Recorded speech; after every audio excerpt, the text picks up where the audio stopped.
I'm Jeff Gould, America's Storyteller. I like to interview great people who have great insight, and you'll love this interview I did with Brittany Kemmerer. Her on air name is Brittany Kaye. She worked in television for many years. I had a chance to work with her in front of the camera. And she is so wise in the following way. If you're trying to figure out where you want to go in life, her insight and experience will be invaluable. And if you're trying to figure out social media and how it can be used as a business tool to help you grow your business, you will love her insights. Enjoy. I think everybody has had this question. What do you want to do when you grow up? I mean, since we're like 10 or 6, and we just go, what do you, and we fixate on what that looks like. But here's the interesting thing. The job that you think is going to exist when you're 8 may not exist when you're 18, will certainly evolve as you grow older. And then you'll figure out some different things that, maybe this isn't right for me. So navigating the path to that is fascinating. And that's why I'm really excited to talk to Brittany Kemmerer, who's our guest today. She's had a lot of different things. I've known her for a while now. We met in we did one of our interviews in COVID about 10 feet apart from each other. She's a marvelous interviewer, but I'm going to turn the screws on her today. And now I'm going to be conducting the interview, and you are going to love this segment. Thanks for watching. I like that story. Brittany, do you go by Brittany Kaye or Brittany Kemmerer? What do you do now? So actually, at the marketing agency that I work at, I still go by Brittany Kaye, just because that's here in Sioux Falls. That's how everyone knows me by. So I've just kind of stuck with that. But yeah. And okay. Hi, everyone. And thanks, Jeff, for having me on. This is exciting. I haven't gotten to see you for a while, so it's nice to catch up. Well, we were, like I said, we were at a wine bar and we were about 10 feet apart from each other, that awkward social distancing that we were doing back then. And I've watched and maybe you heard the intro to the show today, because I think it's fascinating how jobs evolve. I remember talking to a guy who was retired, and I said, what'd you do for a living? And he said, I was a telegrapher on the railroad. And I said, now, what is that? Oh, I ran the telegraph for the railroad. How do you end up in a position like that? Well, and that job is gone. I mean, that job is gone. And at the time, I was a disc jockey at a radio station thinking, well, obviously my job's secure. And of course, that job is going away. And so as we navigate who we were meant to be and also what the actual job market is, that's really kind of the focus of this conversation, Brittany. So I send out questions in advance because I think it makes for a nice conversation. I sent you the Jeopardy board, and you get to select any questions off the Jeopardy board. And remember, at the end of the interview, you get to ask me one question only, one question. Are you ready? Just one. Let's do our Jeopardy question. Okay, so there were a lot of good questions on there, but I decided to go with if you could have dinner with anyone alive today, who would it be? Okay, let me see now. And who would it be? So I would probably choose Matthew McConaughey. He's my all right. He's been my celebrity crush for forever, but not only that, I also feel like he has a really, really good background story. He has a good book called Greenlight, if you've ever heard of it. And obviously he's an incredible actor, but what interests me most is the way that he thinks and talks about life. And you really learn a lot about that in his book. He talks a lot about purpose, timing, faith, discipline, and just trusting your path, even when it might not make sense to you. And so I think partially too, because that resonates with me since my career path ended up looking very different than what I originally imagined. And coming from television, I had this very specific picture of success when I was younger. But over time, I learned that the growth that you learn and acquire, it also requires reinvention. And I think that he's someone who's really done that well. And I admire it both professionally and personally. And I also think he understands storytelling on a deeper level than just entertainment. Um, and I love storytelling. That's why I ended up getting into broadcast journalism. And I think that the best storytellers make people feel understood. And that's something that I've always been drawn to.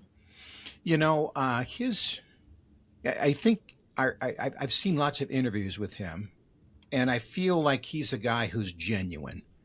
I feel like Mhm. he gets in it right now and just tells you the truth from his perspective. And you like that. You don't Mhm. often see that from people who are famous because, you know, they get burned a lot, right? Famous people they try to get manipulated. So I think Yep. he's a guy who is not afraid to be himself. And I remember him talking about, well, you know, he was doing very well in the romantic comedies, take your shirt off Yep. and jump in the water.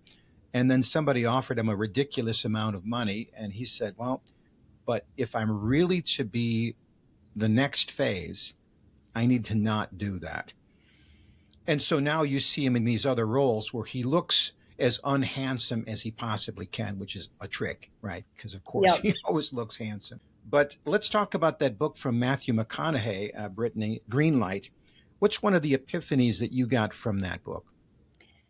I would say that one of the biggest things I took away from it is that not every red light in life is actually a stop sign. Hmm. So sometimes those things that feel like setbacks or rejection, failure, it's actually redirecting you towards something better or more aligned for your personal life. And I think that especially really resonated with me a lot because there have been seasons where I felt frustrated that my path wasn't unfolding the way that I originally planned, especially when I was transitioning out of my lifestyle TV host job. I know it Mm-hmm. was my choice to leave, but it was a hard decision, and I had been going back and forth on it for years and contemplated taking a job at a different station to continue that career path, but it just wasn't aligning with. It wasn't something that I was really passionate about, even though I knew I wanted to do this since I was 4 or 5 years old. Hmm. Um, but looking back now, I feel like some of those hardest moments ended up creating the biggest growth opportunities for me. And so it kind of shifted my perspective to, well, why is this happening to me when what could this be preparing me for? Mm-hmm. Mm-hmm. Yeah, that's solid. A lot of people who are starting out in life, I remember talking to my son in law who said, listen, I've been working a long time at this particular endeavor. And I asked him, so he wasn't married at the time to my daughter, but I remember asking him, so what is a long time? And he said, 4 months. So when you struggle in life when you're younger, your time horizons are shorter than other people Oh, because they yeah. say, well, come on, you know, and you're thinking, what do you mean? I have been doing this forever, and your forever is different as you get older. Wouldn't you agree? Yeah, I would say that if you expect to have answers or things figured out with your life, and if it's not happening in 4 months, that's a long time. I've learned that a year is a short amount of time Hmm. for like figuring things out. So I'll tell you my journey, and then I'll ask you for your opinion. So, you know, I wanted to be in radio because I thought I was good at it, had talent, was creative. And then, you know, I realized that, you know, really it was about other things. And maybe I wanted to teach and maybe I wanted to get into management because that was a nicer title and it offered more money. And it took me, I want to say I was in my 50s before I figured out that what I really was an encourager. And then I used all of these other skills and devices I'd picked up along the road to encourage people. Do you know what you are meant to be yet, or are you still on that journey, Brittany? So I would honestly say that I'm still on that journey. I Right. think that there's qualities and things about me that I know I'm meant to do and use. I just haven't found the right opportunity to use them. And I'm not the person who's just going to like do it to do it. And I think that's also one of my downfalls is that I like really overthink and instead of just like taking a chance or a risk. But I feel like I'm a huge, huge empath. And I've noticed that like a lot of friends, like even when I was in high school, middle school, like they would come to me for advice, relationship advice, like, and I was really good at sharing that. I may not always take my own advice. That's the thing. But I'm good at giving it. And Yeah. I like something about helping someone and making someone else feel good fills my cup in a way that I can't explain. Like Hmm. I love having an impact on people. Well, that's probably the place you're going to go towards, right? Yep. Whatever this journey you're on now, it will probably eventually end there. And maybe it'll be in the exact same industry. So I should say, I heard somebody say this, it's probably been 5 years ago. It's industry standard now that every business is its own media company. You are your own media company. At the place you worked at before, people would come in and, well, I went to, and then they would pay you to interview them about their thing, and then it would go on broadcast television. And now, with the explosion of social media, this real concept that you are in charge of your own media. Tell me about that and what you do right now. So right now, my full-time job is working for a marketing company. I'm an account manager. So I manage all the client-facing communications. I keep the projects moving. So I do the communications with the writer and designers at our agency to make sure that things are getting done, giving them all the details, making sure I get all the details from the clients, help with strategy, help with campaigns, things like that. But I have been doing some on the side camera work ever since I left, just because I do enjoy that. I didn't want to completely give it up. I still see it even coming into my life more in the future. But I would say that with social media and how I'm using it now, I was really diving into the TikTok space. If you're familiar with that, Jeff, do you use Oh yeah. TikTok? So let's talk about this because all what platforms and for business and also for life and let's just say that people who are watching this kind of want to know what a person of your age how they're using the time, what social media platforms are the best traction. Because one of your jobs, I'm assuming, if you go to, blah, blah, blah doctor, you have to figure out who his client is. And then you have to say, well, if this is the client, then this is the platform, and this is how we're going to use the platform. This is your secret sauce. I want to get to that a question from your perspective, but I think you have a lot of secret sauce that somebody who's running a business right now is going, oh, slow down here. So let's go. Let's go. Yeah. So obviously, the first step is determining who your market, your demographic is. Someone who's 25 or 30 uses Instagram and TikTok way more. And a lot of the older generation likes to use Facebook still. I think you still get a mix of everyone going on everything, but where they're spending the most time. And so it's determining what that demographic is.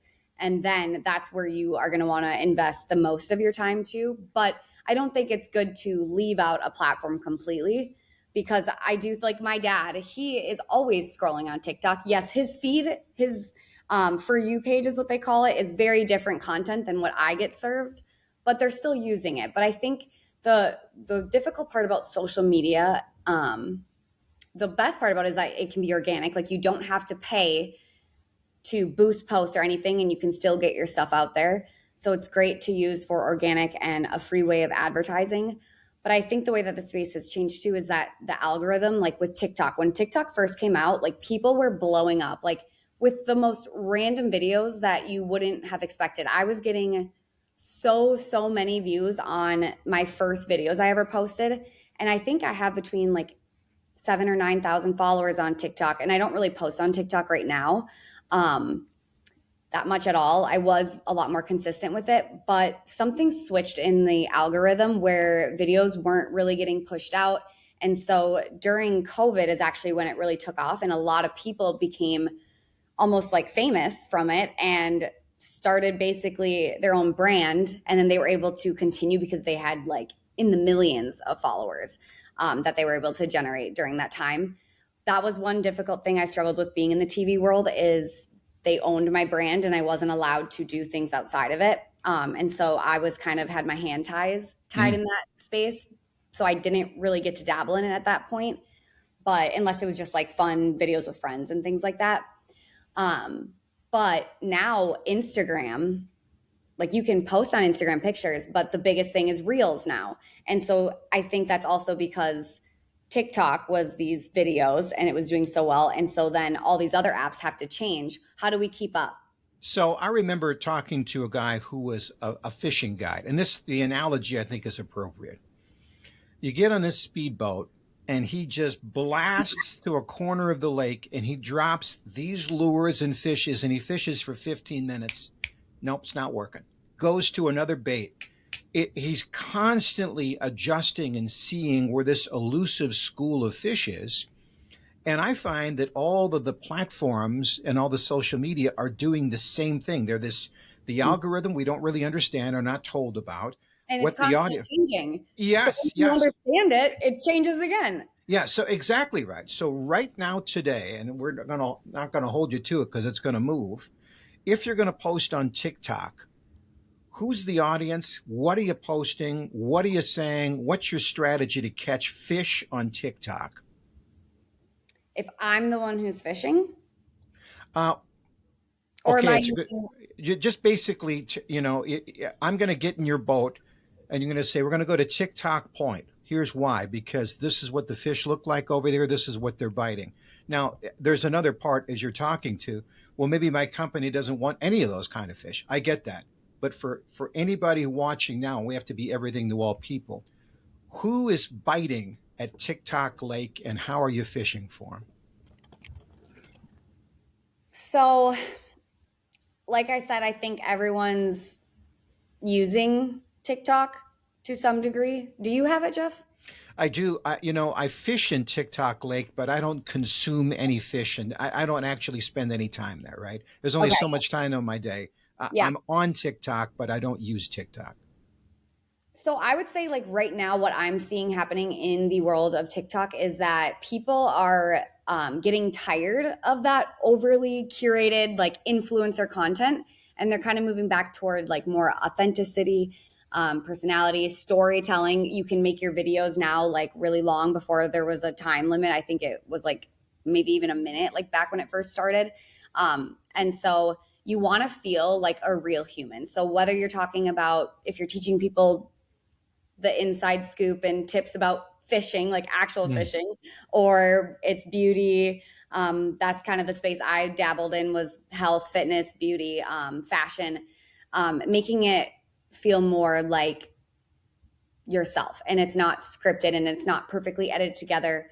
I honestly think that sometimes videos actually now in today's time, it's doing better when it's more of those just like unedited, raw, like you sitting on the screen, you chatting, instead of like a day in the life videos were huge, where you're kind of, you film your whole day, which people who do this, like I think a lot of people don't understand how much time goes into that. Oh like, my goodness. You're moving your tripod and your phone with you everywhere you go that day. And then you're taking just like little 5, 4, 3-second clips and editing it all together to kind of make it go fast. And I still get entertained by watching those, because then you see someone's day in the life like quick, but it's not like super authentic because you don't get as much of their personality when you're getting little clips versus like them sitting here and sharing it. And some of those like behind the scene moments over that like perfectly polished perfection. And as far as like people who are biting at TikTok right now, I would say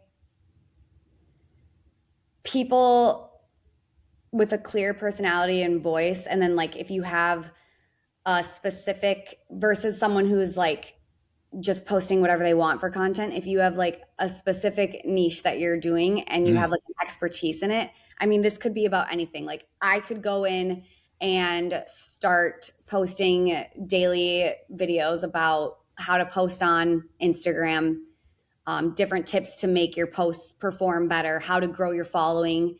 Someone who's a financial advisor could go on and talk about investments and kind of share that knowledge. And then people who are interested in that are going to start following you and they're going to want to see that content. Mm-hmm. Mm-hmm.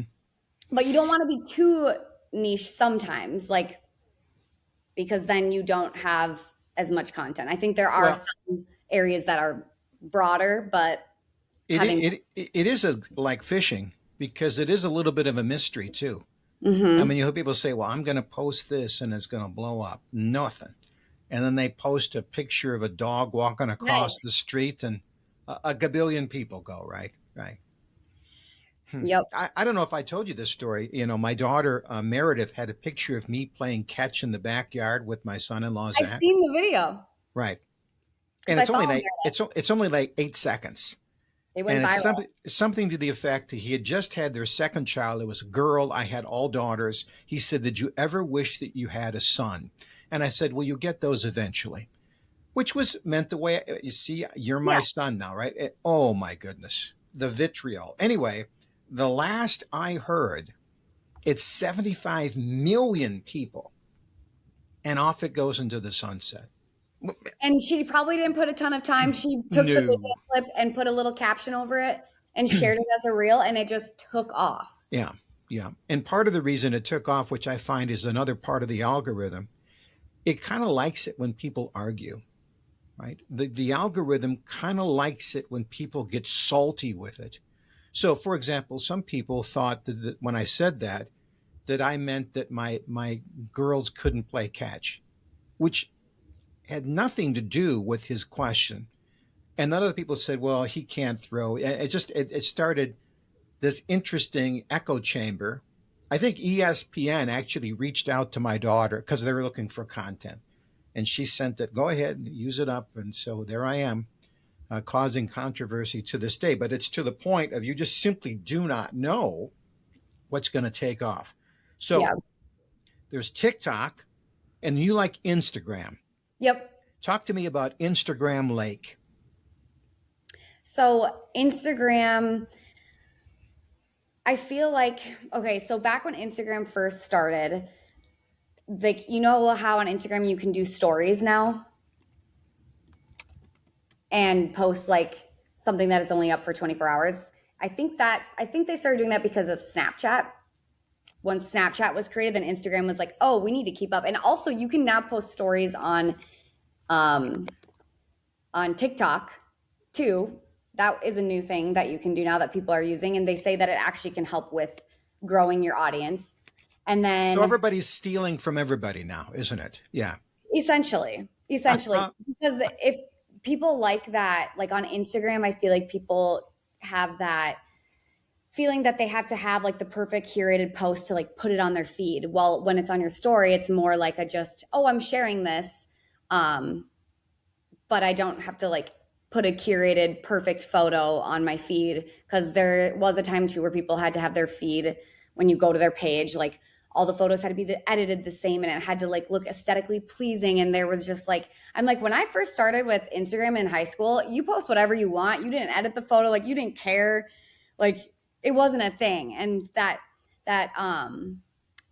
definitely changed with Instagram, obviously, as the years went on. But I would say that Instagram, what's going on there is they reward people who kind of have that identity, the aesthetic consistency, emotional branding, kind of like your example with the catch video. Like when something grabs people's attention because it's emotional, that hooks people and really gets people attached to it. Aspiration. So you're an account executive, right? So you work with, so I'm sure you're getting this question. Listen now, I mean, I'm running my company. I'm not, I never paid attention to any of this stuff. So you are like their guide. And let's just, I don't want to say an actual name of your account unless you want to, but can you tell me what kind of businesses that you're working with? For like through my marketing agency? Yeah. So we, have a really, really specific niche that we have going on in our marketing agency. Just a little background information. How I met my boss, he was the CEO of Vance Thompson Vision, who I was doing monthly segments with when I was on Kellen Living. So that's how I met him. And when I kind of expressed that I like wasn't really wanting to stay in the TV world and I didn't know what I wanted to do, but I need to get out. Like it's time now that like I don't want to have an answer of what my next path should look like, but I need to leave. Mm. And he's like, well, I have a marketing agency. You'd be great at that. You should come work for me. And 30 days later, I had started a job with him and had put my notice in. But I think So it's Vance Thompson optimal. Vision. Yes. So it's eye doctors, right? Yep, eye doctors. And then also I have a couple of med spas. Okay. Our agency has a section where we work with nonprofits at a lower rate just to kind of give back to the community. I'm not, it's we're separated into teams, and mine is the practices. So ophthalmology clinics, and then I have a couple of med spas. So I'll just use this as an example. I'll say Gretchen's Health Spa. So you're going to walk into Gretchen's place, and she's busy. She's busy. She's maybe didn't involve herself in any of these things. And you are the fishing guide. You're going to say, okay, Gretchen, here's what we're going to do. We're going to go fish in Instagram Lake, and these are the kind of posts I want, and do it. And we're going to go into TikTok. And she's like, oh, okay, well, what am I supposed to do? Well, and maybe you say, I'll create all the content. In other words, it's going to be your face on all of this, or maybe you're going to want to involve Gretchen or some of her staff or some of her customers. That must be the what your job is. Is that right? To figure out what will work for them and then how to make it work? Yeah, so part of that is we help with strategy, but I think the most Strategy. I think the most frustrating part is honestly getting content. And if I were to be doing that for one business, that is a full-time job. Like being the one who is going into the business, getting the content, editing it, putting it together, like that is a full-time job for someone. And so we can help with the strategy, and we can lay out a calendar, make you a social media calendar. I also actually help one of my close personal friends from back home. She's a personal fitness trainer, and I make her monthly social media calendar. She does the shooting and filming and editing and writes the caption herself, but I give her like what topics to kind of touch on and like what days to post, things like that. But I think the frustrating part is like we can give them all these materials, but if they don't do it, then they're not going to see the difference. And I Right. also understand it because it is a big workload to Well, just to keep say up to a with. company that has maybe like, 20, 30 employees, whatever, you need a full time person whose Mhm. only job is to curate and post stories of your business. Yeah, Because, in a way, well, like I said, you're your own advertising agency. And that must be like, now what now? What am I supposed to do? But that's true, isn't it? yeah. And I think there can be a little bit more to the role than just the content, but and getting it and editing it. Like they could also be in your business in a different way too. It just kind of depends on how much you're wanting it to be posted, things like that. Hmm. And if you have an agency who's doing your paid ads for social media, if you're doing paid ads, like we we're the ones who design and create all of those for the paid ads, and those follow the campaigns. But as far as like organic, if for a med spa example, you want to do like you want to have posts that build that education and trust. So you want to have your providers in sharing more information on neurotoxins and fillers and facials and why you want to go this route, and using sunscreen and skincare and all those things, and having them sharing all of that and educating people. That's what gets them to follow and want to go to your med spa, because there's multiple med spas in your city. So why should they choose you? So So you're going to like to Gretchen. Gretchen, hold your phone this way. Give me 1 minute on facial scrubs. And then yep. hold it this way and do a picture of the outside of your building and a flower in a pot. But and that's a video, and this is a photograph, right? I mean, Yep. that's a lot. That's what you're doing with your friend in who's a fitness person, right? Hold Yep. the camera this way, do this. This is what you're going to say. That's a lot of it, isn't it? So I'll put like the topic of the content that she's going to talk about, and then I'll put kind of like a little description of like where I was going with that topic and what I want her to kind of talk about. And then I'll have there's a column in this grid, and it's like it's a carousel post, a graphic, or it'll say reel. And then she can do what she wants because she's the one getting it. But those are just my recommendations. Like I'll put reel, and then as a note next to it, I'll put, if you could do like a talking reel, or maybe it's a demonstration video of different exercises. Depending on what the content is, I'll put my recommendation. But obviously, since she's the one getting the content, it's whatever is going to be best for her and what she can get. She doesn't always do exactly what I say, but it's nice to have a guideline. Is Facebook still the whale in social media? In my opinion, I feel like no. But I feel like based on demographics,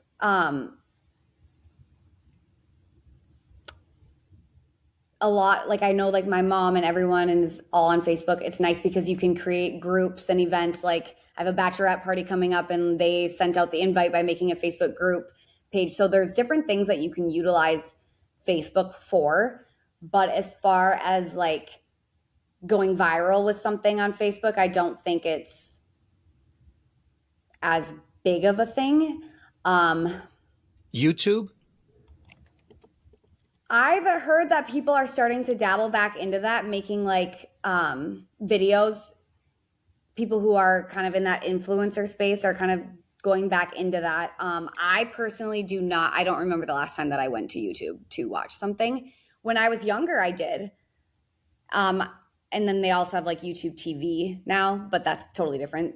Mm-hmm. But I think that might be for people who have more time to go in and search what they're looking for and watch videos on it, because usually those like YouTube videos are a lot longer format. Like you can do 30-minute videos. And so if you have the time to ingest that, then maybe so that's now let's talk about you as the individual, not just the professional, right? I saw a statistic that, back about 100 years ago, people would sleep 10 hours a day, children 11 hours a day, and now everybody's below 6. Everybody knows that probably it's being driven by this device. Yep, we have this at the palm of our hands. And everybody has a strategy for this, or is trying to have a strategy for this. And I've heard people say, I am out. I mean, I literally took everything off my cell phone. Some people put it in prison when they get home. Yep. It's your job, right? I mean, your job is to be a part of it so you know where the fish are biting. So it's especially difficult for you. How do you manage it? And I think also to add on that point before I answer your question, I think it's also, now that we all are using our phone in that way for advertising and people getting their products out there, like if people are on their phone 24/7, they're going to see those ads. They're going to be consuming your stuff. So that's why social media has grown so much. Even like being in the TV space and having that lifestyle show that aired at 2 p.m., like social media, when I look at things now, I'm like, I feel like having a platform on social media is a way bigger benefit as far as like getting your product out there and sharing more things about your business. And yes, Facebook might have the most amount of followers and be technically considered like the biggest platform, but when it comes to like biggest for like culture or like influence or things like that, then it's definitely TikTok and Instagram. And then I would say probably YouTube. But back to your management strategy. Yeah. You're not sleeping 3 hours a night, are you? What are you doing? For like me, for consuming. So I would say that. And give some advice on this. My brain is wired a little bit differently. Right. And maybe your phone has wired your brain differently. I've heard this, right? Yeah, I would say that my brain's a little bit wired differently in the sense that so I have ADHD. So like I can't personally sit on something like too long and kind of like fall into the doom scrolling. I do fall a little bit victim of it at night because I kind of struggle with insomnia sometimes too. And so when I can't sleep, I go to my phone first versus like putting on a TV show. Or like you're not supposed to do that. They say you're not supposed to have screens, right? Yeah. So I think for what I've seen lately is this new thing called Brick, and you like put your phone on it and that means your phone's bricked. And like for the time that your phone is on that brick, like it's like locked. I know that there's ways like settings on your phone to change like times you're allowed to use apps, but at the same time, I'm like, you can go change the setting if you like have no self-control and can't. But I think it's really important for people to have boundaries with it.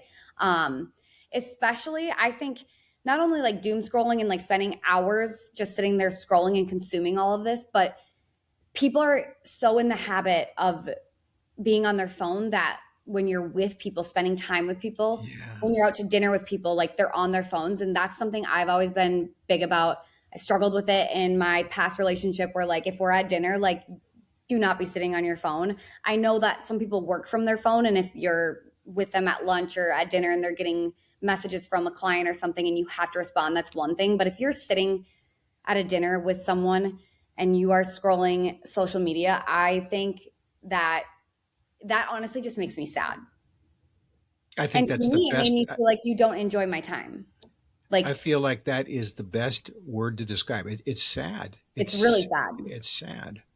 Like you can't be satisfied with the people that you love and care about, just spending time with them, that you have to be sitting and finding what else people are doing right now by watching their stories, see what they're posting. I don't think it's necessarily malicious in nature, but it's not good. Like, what are you doing?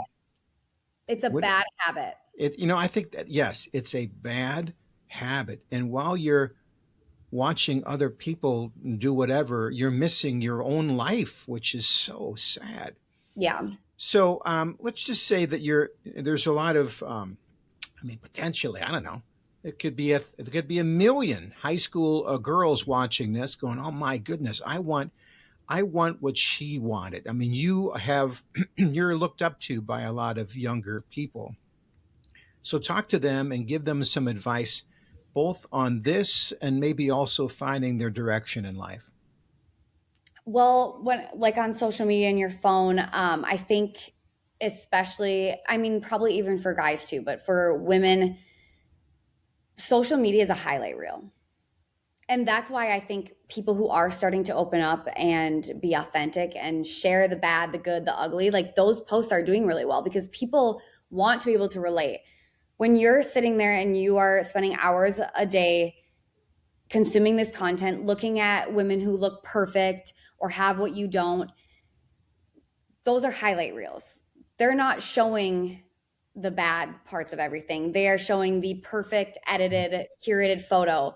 And I think that's why so many women are struggling with, especially in that, I mean, actually kids probably have phones these days in middle school.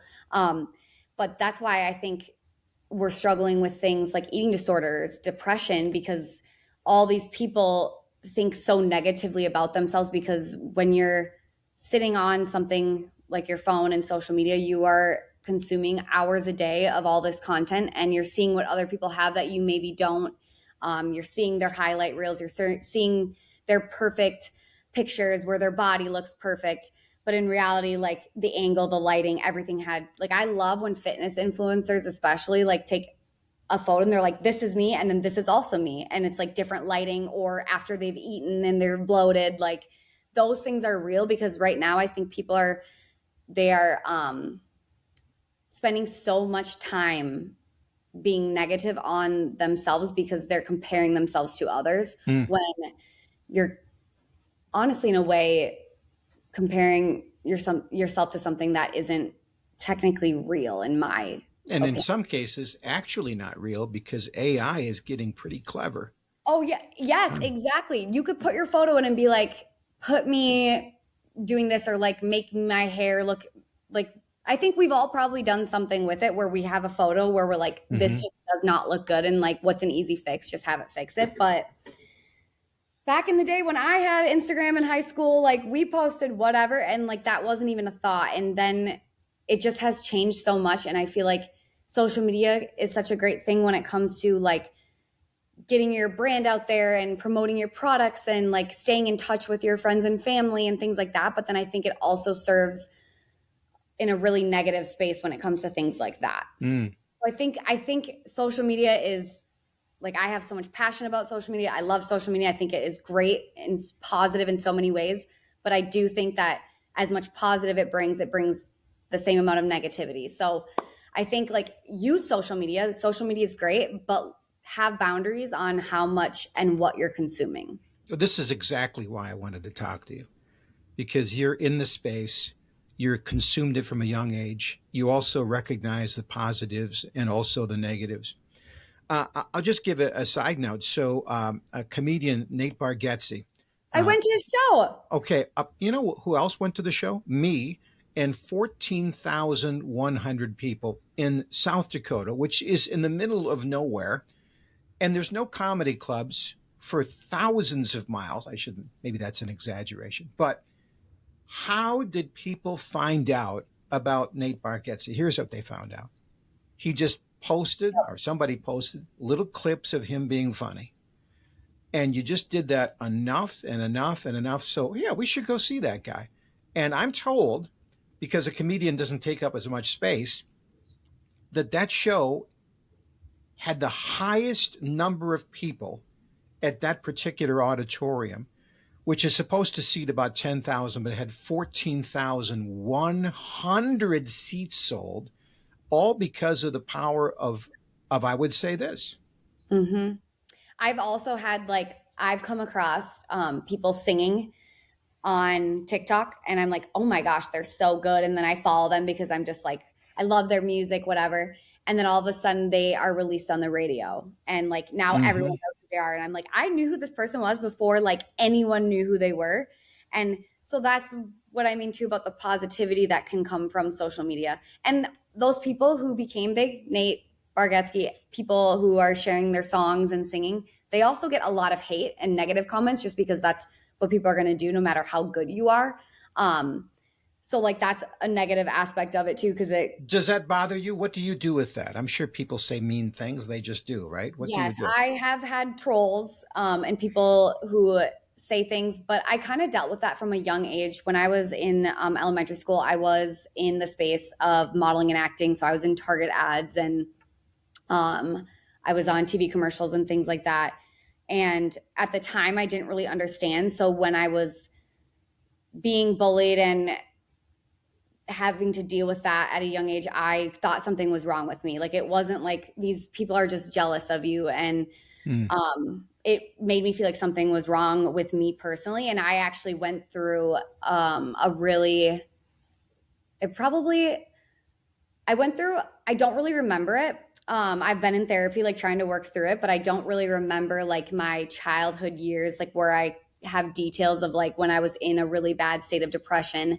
And then I did go through about a 2-year period of an eating disorder. And so I Mm-hmm. think I am the type of person who likes to try to deal with things myself. And I think that I felt like I didn't have control in my life because I was going through so many things with like not feeling like people liked me or I wasn't good enough. And like I wasn't at the age of 4th grade, you're not sitting there like, oh, they're just jealous of me when they're being really mean to you. Right, You're right, like, what's right. wrong with me? Like, why don't people like me?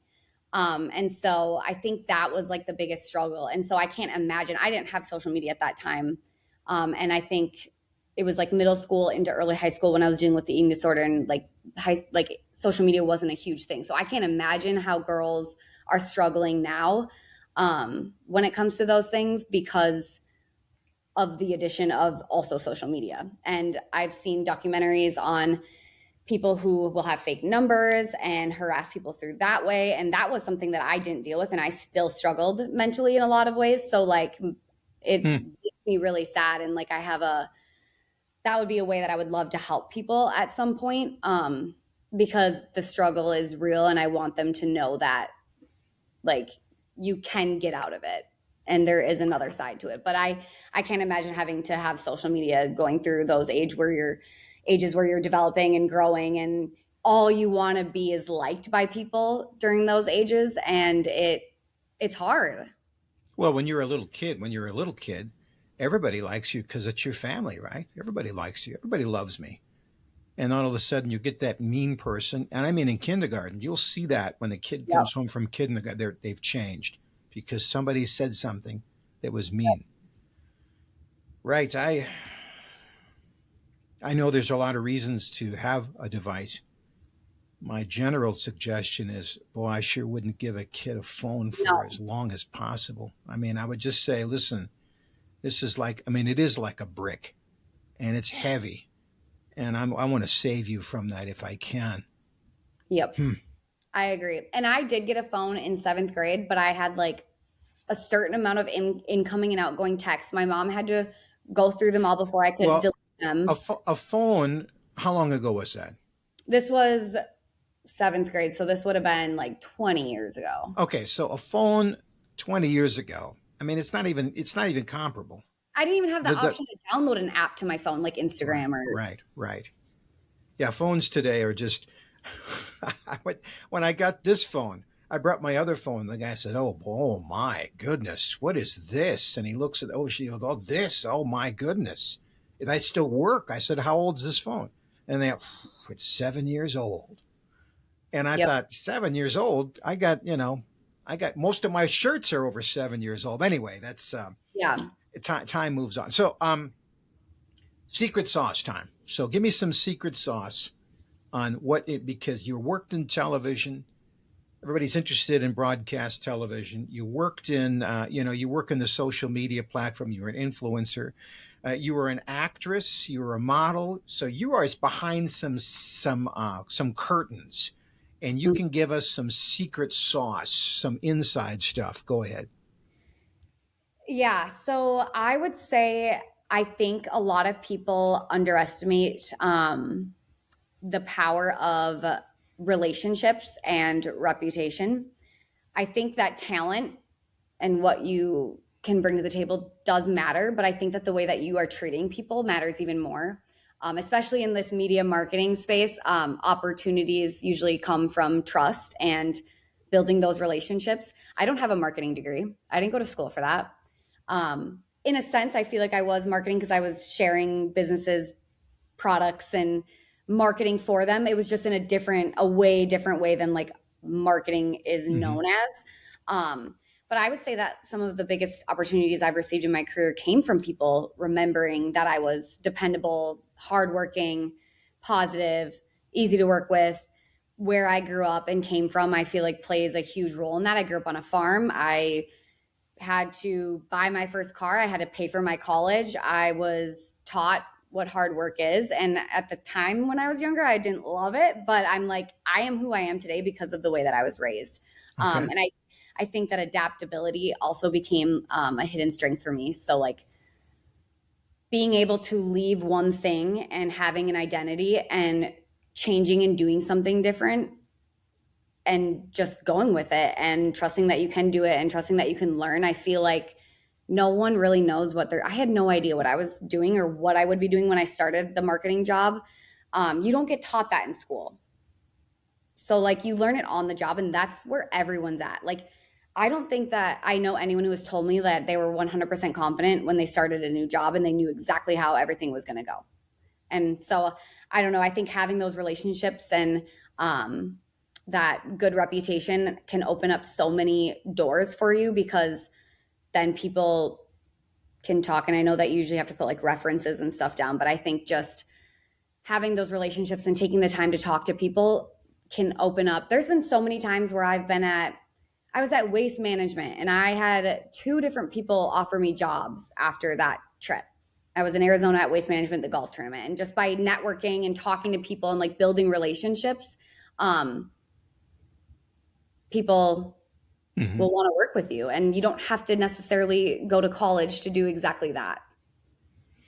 Eventually, your transcripts, your resume is just the start, Mm-hmm. and then eventually they're going to figure out who you are, and then eventually they're going to approach you when you're not even interested in them Yeah. because they see who you are and they see some talents in you.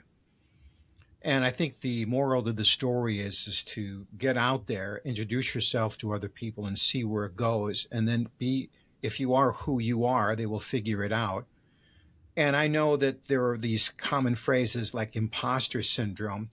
I just Yes. think that's called life. I think that everybody who, when they're first starting a job, feels like they don't know exactly what's going on. You're not an imposter. You're just like everybody else who has ever started that job and is learning the ropes, right? Think about that. There's the naval term, learning the ropes of sailing the ship. They don't say imposter sailor. Get off the ship, imposter sailor. He's learning how to sail the ship. You're learning this particular how this ship sails. You're learning the ropes. It's not imposter syndrome. You can do this. Hmm. Yeah. And I That's think too, like confidence is a big important part of that because being on TV, like I came from when I moved to start the Kellen Living show, like I was a news reporter and then an anchor before coming to Kello. And I even struggled with imposter syndrome because I was like, I got the job offer when I was 22. And then when I moved here, I had just turned 23. And so I was like, I am a 22, 23-year-old, not from here. Like, why are people going to want to listen to what I'm saying? Like, why am I credible? Like, I was like, I'm too young for this. How are they giving me a show? And like, I doubted myself in that sense. And like, you just have to have confidence. Like, you don't think it's not that serious. I've been saying that a lot lately, Jeff. it's not that. It's not that serious, you know? Yeah, maybe that's your piece of advice. It's not that serious. Not that serious. Hmm. Hmm. So, I just speaking of not that serious. So you can sing any karaoke song. I'm giving you the gift of tremendous pipes. You can deliver the song that makes people stop and leap to their feet and applause. What song are you going to sing? Well, I'm going to go with a song that I always choose, which I like to choose songs that people know and will join in with you because I feel like that's the whole point of. Well, wait a minute. You can actually sing? I don't know. Can you sing? Well, I thought so when I was younger. I thought I was a pretty good singer when I was younger, and then I went through like a period of time where I got really bad laryngitis and like lost my voice, and my voice did go down like lower. Like I was a soprano in high school, and there is no way I'd be a soprano now. But I went through that, and I feel like my voice changed. I've had people tell me that they think I'm a good singer, but I think it's like if I know the song really good and I've sang it, then I can be okay. Am I gonna have my own record and perform? I wish, because like I was a dancer and performer growing up, and if I had a voice to go with it. So what's the song? What's the song then? So I always love the song Man, I Feel Like a Woman by Shania Twain. Oh, and yeah. I grew up listening to Shania Twain and always loved her. But I feel like it's just kind of a song that gets the crowd going, gets the energy up, and everyone sings along. Well, then you realize that there's two elements to singing. One is the performance and one's the entertainment. You can have the quality voice, but if you're not entertaining people, you've missed it. And I've seen people who are really not good singers, but are great entertainers. I agree. And people think they're great. So that's probably the secret sauce there. Yeah, because I think I've been to concerts, especially I love country music, and I'll go to a country concert and I'm like, I will love their music, like listen to them all the time, and I'll go to their concert and be like, they just stood there and sang. And I'm like, that wasn't a very good concert. Not because their vocals weren't good, but I'm like, because they didn't perform. Should have gone behind stage, give them a little bit of advice. Right? Say, hey, I got to plug your business. People who are watching this, what am I going to do to help them, to help you? What can I do to help you, Brittany? Well, personally, I started creating a user-generated content platform. What this is, kind of back to the social media topic, is if someone is a really big influencer or kind of like a celebrity, back in the day, it used to be where companies would have to pay like 10 grand to get someone to like post something on their feed to promote their product. And so what happened in the past few years is there's this user-generated content user-generated content media. They call it UGC. Okay, what does that? Okay, keep going. I've never heard of this. So you haven't. So well, maybe I have. I don't know. I'm only a kid. I got to figure out. I got imposter syndrome. Help me out here. User-generated. Okay, keep going. I'm just getting started with it because I wanted to have I had to get my videos on it and stuff. And what it is like companies are now wanting to use real people, but instead of like hiring a photo, a photographer, videographer, and like hiring talent. They have a platform where you can apply to work with businesses, or you can email them and talk about it. But basically you just kind of work with them to figure out like how you can create content for them. I would not have to post it on my personal page if I don't want to. I can if I want, but it's not a requirement. The purpose is you're creating content that looks authentic and real. And you put together this 30-second clip or whatever the agreement is, and then they send you the product or whatever. You send them the video or images, whatever you guys agree on, and then you get to kind of make content. And I just think that that sounds like so fun, and it also allows me to kind of get back into the on-camera talent space, but then also dabble into my creativity because I like to create content as well. And so I don't even like have the website live yet, so nothing to really, I guess, plug. But usually that's a lot of it is done through email, like conversations. But I want to start working with brands and like promoting products that I genuinely like, or like testing out things and just sharing like my experience with it for them to use. And so a lot of businesses are going that route where they're using UGC creators. And so I think that would be kind of a perfect avenue for like a little side hustle for me to kind of fill my cup in that aspect. And so as an example, speaking of cup, I could maybe go to this cup manufacturer and say, hi, my name is Jeff Gould and I love this cup. I really don't. And maybe they would take it and they would put it, and then maybe I'd get a little secret sauce on the side, right? A little side hustle.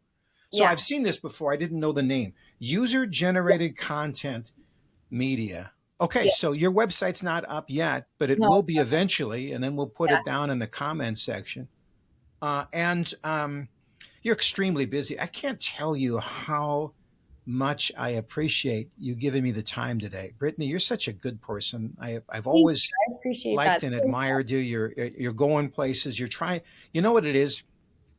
You don't have it figured out, but you're figuring it out. Yeah.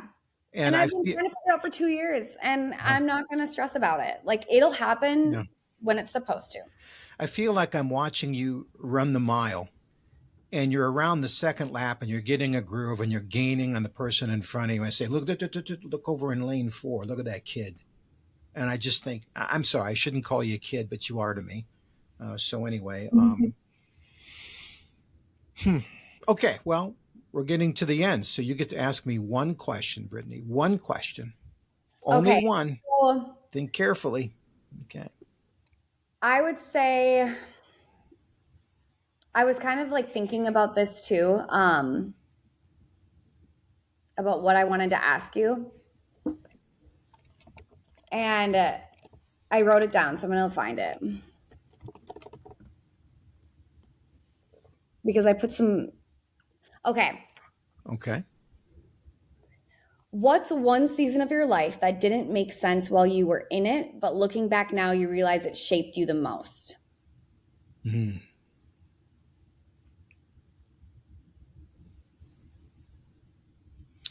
Well, we talked about this when you got your job at 22. Mm-hmm.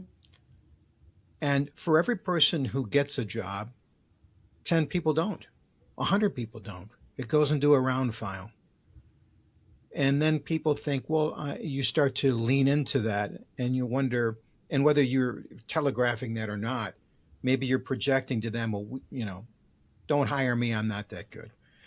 So we know that the media used to be these like a handful of people. There was a TV station or a couple, there were a few radio stations, there were a couple of newspapers. And if you were in, you were in. And if you were out, you were out. And then where are you? Now, you still have the skill set, you still have the dream, but you don't even know if you're any good at it because nobody's going to take a chance on you. And I speak from from media and journalism, but anybody listening could speak to that in anything. Maybe it's the military, maybe it's construction. I don't know, but there's always going to be the people who didn't get the shot. And when you don't get the shot, as you said, you alluded to earlier, that's not necessarily a red light. It's just a different green light. Mm-hmm. And I would say to the younger version of myself, keep reaching out and asking for advice. And if you genuinely seek advice and seek God's path for you, you will eventually find it. And when that happens, it will make sense. Now, obviously, I'm not going to be president of the United States. Olympic medals, not going to get any. Pulitzer Prize, doubtful. But I am living a good story, the story that's perfect for me. I'm enjoying it. I have a passion that many others don't have. And I think it's because, as hard as it was, and God only knows why, I didn't give up on myself. I think because somewhere I realized that God didn't give up on me. There's a poster that was a long time ago, something about, God doesn't make junk. A little kid saying that. And we were all made to a purpose, all of us. And if you're just wondering what that purpose is, that's okay. Because some seeds, they germinate right now, and some sit in the ground for years. But when they grow, they are things of majesty and beauty. I Hmm. love that. I think that's a great answer. Yeah. Did that answer your question? Mm-hmm. And I think it also like helps me and kind of gave me some advice too, because um, I am kind of in a space of like figuring out what my purpose is, or like where I feel like yes, I'm working really hard right now. Like I'm paying the bills, I have my benefits, but I'm like, there's something missing. Like I want to be like, there's something missing. Like I just don't know what that is yet, and I'm just trying not to stress about figuring it out. Well, as a matter of fact, I'm right now, as we speak, I'm working on a presentation that is called the story map. And I'll draw this diagram here. You can see it. Okay. So it's three circles. The first one is where your heart is. Now, you're still trying to figure that out for yourself. I'm an encourager. You're dialing down to what it is, and you've talked about it, and it's giving you that resonant, that feeling, that tuning fork where you go, oh, this is what I was meant to do. But also, these other ones are just your various skill sets. Mm-hmm. So you happen to be very good at in front of the camera, but also you're gaining skills on working with companies and helping them and the interactive, right?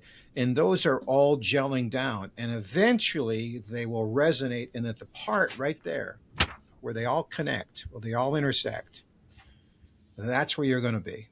And again, I was 57. So I'm going to say it's probably in your 50s when you finally figure that. Yes, you got time. I mean, you're going to make your job, you're going to make your living, you're going to be there, but don't give up on what the ultimate project is, because at that time, in your 50s, you will be a mentor to younger people. You will have the gifts, you will have the passion, and you will be that person. Yeah. And just allow the process to happen. Matthew McConaughey, he might even be in his 50s. Is that right? Yeah, I think. he's Yeah. definitely older. Yeah. Okay. Hmm. Hey, God bless you, Brittany. Thank you so Oh, much for your time, thank and you. thank you for the insight. Really interesting stuff. All right, we'll talk to you later. Have a great day. Thank you so much, Jeff.